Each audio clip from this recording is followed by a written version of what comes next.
औज़ुबिल्लाहि मिनश्शैतानिर्रजीम बिस्मिल्लाहिर्रहमानिर्रहीम अस्सलामु अलैकुम रहमतुल्लाहि बरकातुहू।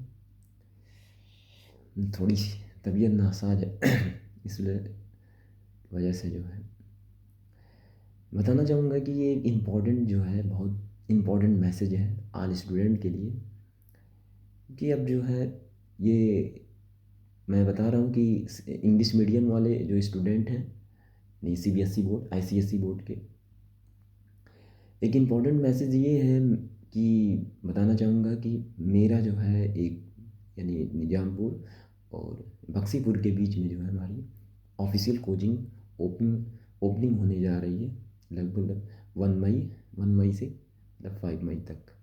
ठीक है, और ये कोचिंग नहीं है बल्कि एक इंडिया की बहुत बड़ी समझ लीजिए ये एक नींव पढ़ने जा रही है। और ये छोटी मोटी कोचिंग नहीं है जिससे आपने देखा होगा जगह जगह पे छोटी छोटी कोचिंग हो जाती है। ये कोचिंग वो कोचिंग नहीं है, एक समझ लीजिए एक स्कूलिंग सिस्टम है। और जितने भी हम समझते हैं स्कूल है उनके साथ एक अपना इंटरेक्ट रहेगा। और जो स्कूली निज़ाम है सिस्टम है उसके अंदर जो उनके गवर्नमेंट ने जो भी अपने रूल रेगुलेशन अपने एग्ज़ाम में जो चीज़ें भी रिलीज़ करेगी डेट या जो भी चेंज रिड्यूस या जो भी चीज़ चेंज करेंगी उन चीज़ों के बारे में अपने आप कोचिंग में मतलब एक कोचिंग वो नहीं एक ऐसी चीज़ हम इस्टेब्लिश करने जा रहे हैं इंशाल्लाह ताला कि वो आने वाले इन फ्यूचर में जो है क्योंकि हमारी जो कोचिंग भी रहेगी वो टेक्नोलॉजी से ऐड करूँगा ज़रूर आने वाले फ्यूचर में वो ऐप वगैरह और जो है वेबसाइट वगैरह वो लॉन्च होगी इंशाल्लाह ताला। और उसमें बहुत इंपॉर्टेंट चीज़ होगी वो चाहे छोटी हो चाहे बड़ी हो मगर वो पूरी समझ लीजिए इंडिया के अंदर हमारी स्पेंड करेंगी। और ये मेरा मिशन है इंशाल्लाह ताला यानी 25 में इंशाल्लाह। और इंशाल्लाह इस पे हम ज़रूर करेंगे और बहुत अहम है। और ये स्टार्ट होने जा रही है हमारे जहाँ हमारा अपना समझ लीजिए कि हमारा जहाँ घराना यानी हमारा अपना मोहल्ला वो वहीं से स्टार्ट होगी इंशाल्लाह। और ये पूरे इंडिया में इंशाल्लाह इसको फैलाएंगे। ये छोटी मोटी नहीं ये बहुत बड़ी है इंशाल्लाह। और ये बड़ा हमारा मिशन है इंशाल्लाह ताला। अल्लाह से दुआ भी है कि इंशाल्लाह ताला कामयाबी दे और हमारे उन स्टूडेंट को अल्लाह ताला जो टैलेंटेड बहुत हैं और अल्लाह ताला उनको भी तरक्की दे और कामयाबी दे। हमारी जो उनसे प्रॉमिस है इंशाल्लाह ताला उनको ज़रूर इंशाल्लाह वो मिलेगा। और हमारे कुछ स्पेशल जो है हमारे मतलब जो ट्यूशन वगैरह हम जो हमारे चलते हैं इंशाल्लाह ताला उनके साथ हमारा इंटरेक्ट रहेगा इंशाल्लाह ताला। और जो हमारी कोचिंग रहेगी बाकी जो हमारे स्पेशल वो रहेंगे इंशाल्लाह उनको हम जो है वहाँ पहुँच के ज़रूर उनको ज़रूर मतलब जो है पढ़ाएंगे इंशाल्लाह उनके घर तक। ठीक है, ये मेरी इंपॉर्टेंट चीज़ थी। ये लंबी थोड़ी वीडियो है लंबी वीडियो है और इसको यूट्यूब पे चैनल पे ज़रूर शेयर करिएगा। बहुत इंपॉर्टेंट वीडियो है इसको ज़रूर कंटिन्यू करके देखिएगा। ये बहुत इंपॉर्टेंट है इसलिए कि जो एग्ज़ाम्स के पैटर्न होते हैं टेक्निक होते हैं उसके बारे में हम डिटेल बताने जा रहे हैं कि जो आंसर जो आप लिखते हैं कैसे लिखे जाएंगे उस टेक्निक को आज हम प्रेजेंटेशन करने जा रहे हैं बताने जा रहे हैं कैसे लिखना है। चाहे वो इंग्लिश हो चाहे हिंदी हो चाहे सोशल साइंस हो चाहे मैथ्स हो जो भी सब्जेक्ट हो उसके बारे में बताने जा रहे हैं। ठीक है, तो ये वीडियो थोड़ी लंबी होगी इंशाल्लाह ताला। ठीक है, तो हमारी कोचिंग की इंट्रोड्यूस करा दिया हमने और इंशाल्लाह ऑफिशियल कोचिंग ये छोटा सा चूँकि अब मना किया था हमने कि घर पे मगर बहरहाल मैं घर पे तो बहुत कम बना चूँकि बहुत इंपॉर्टेंट मैसेज देना था इसलिए मैंने बनाया हूँ और कभी कभी बनाऊँगा इंशाल्लाह ताला आगे भी। और जब हमारी इसमें ओपनिंग हो जाएगी तो फिर वहाँ पे इंशाल्लाह कंटिन्यू बनेगा और वो एक बड़े पैमाने पे रहेगा सारी चीज़ें इंशाल्लाह ताला सिस्टम पे रहेगा। ठीक है, और एंड जो भी हमारे जो स्टूडेंट इंग्लिश मीडियम के इंशाल्लाह ताला अल्लाह ताला उनको तरक्की दे। और बाकी चीज़ें जो है इंशाल्लाह इसको हम आगे कंटिन्यू करेंगे। तो एग्ज़ाम से एक टिप्स के बारे में बताना था कि एग्ज़ाम जो पैटर्न है जो हम जो टीचर जो होते हैं मतलब जो नंबर काट दिए जाते हैं या नंबर नहीं मिलते हैं बहुत इंपॉर्टेंट चीज़ बताने जा रहा हूँ कि कैसे लिखा जाए, उस आंसर को कैसे वो प्रेजेंट किया जाए, कैसे उसको मेंशन किया जाए, कैसे किसी चीज़ को ऐड किया जाए। एमसीक्यू वो क्वेश्चन आते हैं, या चाहे न्यूमेरिकल क्वेश्चन होते हैं, चाहे वो लॉन्ग क्वेश्चन होते हैं, चाहे वो शॉर्ट है, वेरी शॉर्ट है, उसको लिखने का आज हम टेक्निक बताने जा रहा हूँ। तो इंशाल्लाह तो बहुत इंपॉर्टेंट चीज़ है। तो इसमें सबसे पहली चीज़ याद रखिएगा कि अच्छा, राइटिंग भी मैटर करती है कुछ टीचर के लिए, कुछ मैटर नहीं करती है, ठीक है। इंपॉर्टेंट चीज़ बता रहा हूँ, मगर ये है कि कहते हैं कि टीचर के अपने खुद उनके अपने ओपिनियन थे कि अगर रीडेबल है, रीडेबल का मतलब होता है कि अगर वो सही लिखा है तो वो फिर उसको फिर वो उनके लिए ठीक है, वो नंबर नहीं काटते हैं उसमें, ठीक है। मगर ये कि अपनी राइटिंग में इम्प्रूवमेंट ज़रूर करें, इतनी भी ख़राब मत लिखें। इसीलिए हम अपने आधे स्टूडेंट से ये कहते हैं कि राइटिंग को हमेशा इम्प्रूवमेंट करते रहें, और कंटिन्यू कर रहे हैं तो बहुत अच्छा है। इस पे भी कंपटीशन होते हैं और बहुत सारे इस पे अवार्ड रिवॉर्ड मिलते हैं। तो एग्ज़ाम्स के जो पैटर्न्स होते हैं जिसमें 1 मार्क्स के होते हैं, 2 मार्क्स के नंबर आते हैं, 3 मार्क्स होते हैं, 4 मार्क्स होते हैं। आज मैं बताने जा रहा हूँ कि इसको लिखना कैसे है। जैसे मान लीजिए कि सपोज डेट आपको सोशल साइंस और साइंस में, तो इन चीज़ों में जब आप मान लीजिए जब भी लिखना है आपको आंसर, ठीक है, और मैथ्स में जब भी लिखना है उस क्वेश्चन के आंसर को मेंशन करना, यानी उसके आंसर को कंप्लीट करना है। और इंग्लिश और हिंदी को, इन सब में डिफरेंस है। इंग्लिश हिंदी में जब भी आपको आंसर मेंशन करना है, उसको लिखना है, तो पैराग्राफ में, पैराग्राफ के एक मेथड पे लिखने की कोशिश करिए।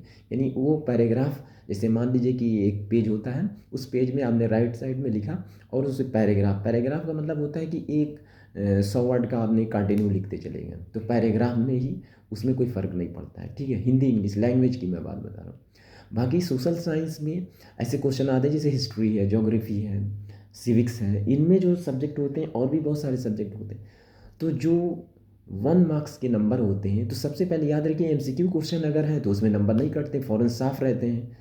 मगर अगर मान लीजिए कि उसमें वन लाइनर क्वेश्चन अगर होते, वन लाइनर का मतलब होता है कि वन लाइन कंप्लीट कर दिया और उसमें आपने जो है वो साफ लिखा रहता है, तो उसमें ग्रामेटिकल अगर स्पेलिंग मिस्टेक हो जाएगी तो नंबर हो जाती है, ठीक है। तो इसका ख्याल रखिएगा कि जब वन लाइनर क्वेश्चन लिखना है 1 मार्क्स में, तो उसको सही लिखनी है और राइट लिखिए, ठीक है। दूसरी बात, 2 मार्क्स के जो क्वेश्चन होते हैं उस पर इम्पोर्टेंट चीज़ ये होती है कि सबसे पहले जो मतलब जो वर्ड आप लिख रहे हैं, मतलब जो भी उसके, तो उसके सही लिखिए, मतलब जो है उसके पॉइंट्स बना लीजिए तो बेहतर होगा। खासकर साइंस और हिस्ट्री के, मतलब जो है सोशल साइंस के अंदर मैं बता रहा हूँ। इंग्लिश हिंदी में तो पैराग्राफ में आपको जो भी क्वेश्चन आंसर आपको मेंशन करना है, ठीक है। और मैथ्स के अंदर भी याद रखिएगा कि इसमें जो है पैराग्राफ में नहीं लिखना, वो तो सिर्फ ना पैराग्राफ होता है ना पॉइंट में लिखना होता है, ठीक है। तो मैथ में भी बताता हूँ। तो मकसद ये था कि मैंने बताया कि सोशल साइंस में 2 मार्क्स में लिखने के लिए दो तरीका होता है कि एक ये हो कि पहली लाइन को आप जो है मान लीजिए कि कोई चीज़, मान लीजिए सपोज डेट आपने लिखा लाइफ प्रोसेस के क्वेश्चन होते हैं बायोलॉजी के चैप्टर में, तो मान लीजिए इसी को लिखना है।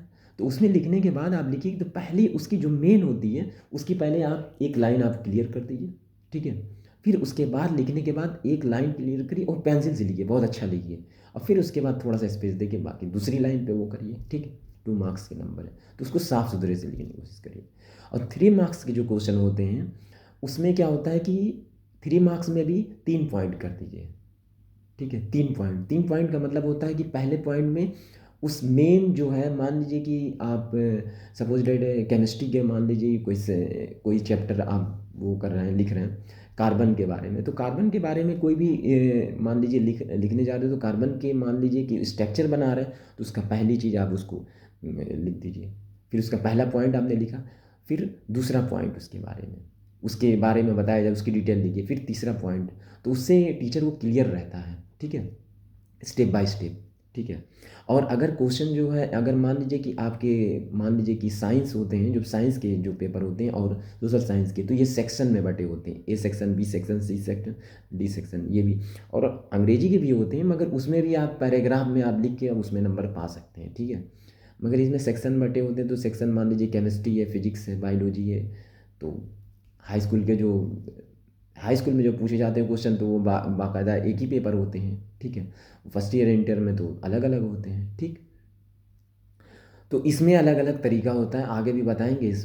तो एक ही वीडियो में सारी चीज़ मतलब पॉसिबल भी नहीं है बताना, और अंडरस्टैंडिंग क्लियर नहीं होगी फिर, ठीक है।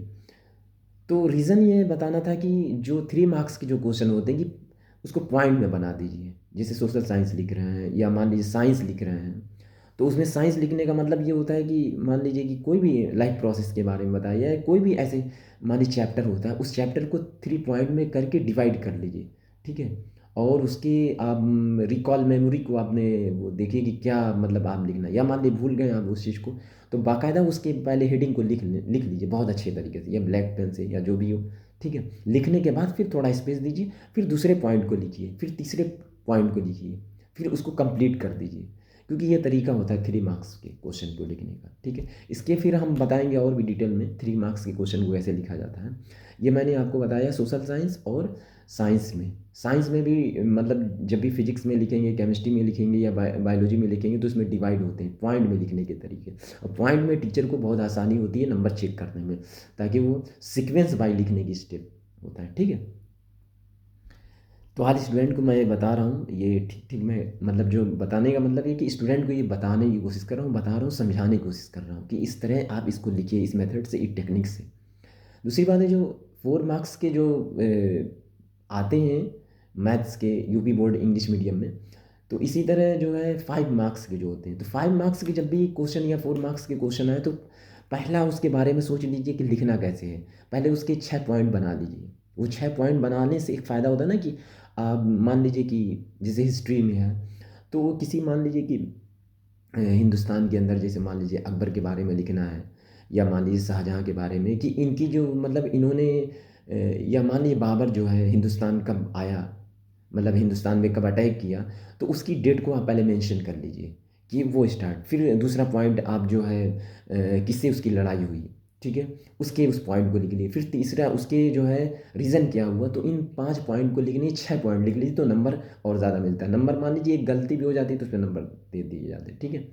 तो इसमें इंपॉर्टेंट चीज़ ये बताना था कि एग्ज़ाम के मैथ्स में ये होता है कि मैथ में भी ये पॉइंट होता है कि मान लीजिए कि कोई क्वेश्चन 3 मार्क्स के आ रहे हैं या 5 मार्क्स के क्वेश्चन आ रहे हैं, तो उनको एक साथ मत लिखने की कोशिश करिए। उसको स्टेप बाय स्टेप लिखने के बाद लास्ट में जब उसके आंसर को जो है स्क्वायर में कर दीजिए, एक लाइन उसके स्क्वायर के अंदर उसको प्लेस कर दीजिए, ताकि वो आपका आंसर क्लियर रहे, ठीक है। टीचर को रीडेबल होना चाहिए कि वो दिख रहा होगा उसको, ठीक है। और राइटिंग भी इम्प्रूवमेंट हमने कहा ही है कि आप उसको करते रहिए, ठीक।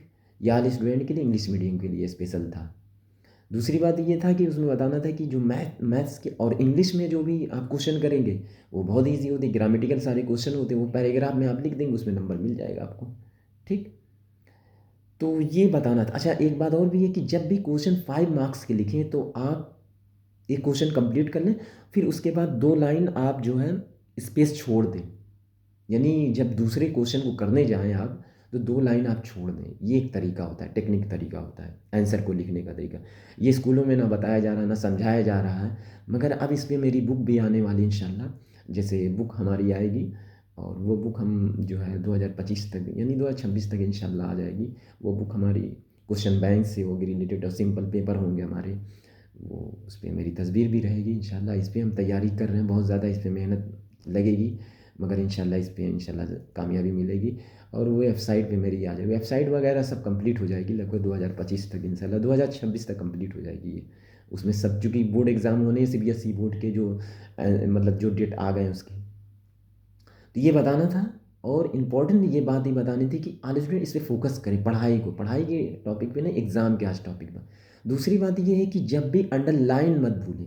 मान लीजिए कि कोई आप अ, लिख रहे हैं, मान लीजिए कि आपने एक रिएक्शन लिखा है केमिस्ट्री के अंदर कि कैल्शियम कार्बोनेट के बारे में, या मान लीजिए कैल्शियम या सोडियम क्लोराइड लिखना हो, या कोई भी लिखना हो कि किसी भी दूसरी रिएक्शन कराना, तो उसके जो है आप अंडरलाइन कर दें। तो इस टीचर को ये क्लियर होता है वो अंडरलाइन।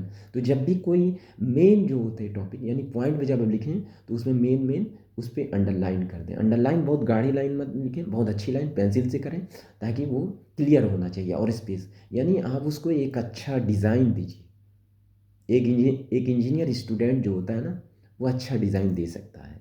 तो बेहतर है आर्टिस्ट हो तो अच्छा डिज़ाइन। तो ये मेरा आज का मैसेज था, 15 मिनट की वीडियो थी। इसको कंटिन्यू करिएगा इंशाल्लाह और आगे हम इंशाल्लाह एग्ज़ाम की और कंटिन्यू डिटेल बताएंगे। तो आज बताना अस्सलामु अलैकुम रहमतुल्लाहि व बरकातुहू। हमारी कोचिंग ओपनिंग होगी इंशाल्लाह, बड़े इवेंट्स कराएंगे इंशाल्लाह ताला। और जो हमारा होम ट्यूशन है इंशाल्लाह उस पे हमारी कंटिन्यू रहेगी। जो हमारे स्पेशल स्टूडेंट हैं उस पे हमारी कंटिन्यू रहेगी और उनको अल्लाह ताला तरक्की भी देगा इंशाल्लाह ताला। तो बहुत सारी चीज़ें मिलेंगी इंशाल्लाह। अस्सलामु अलैकुम।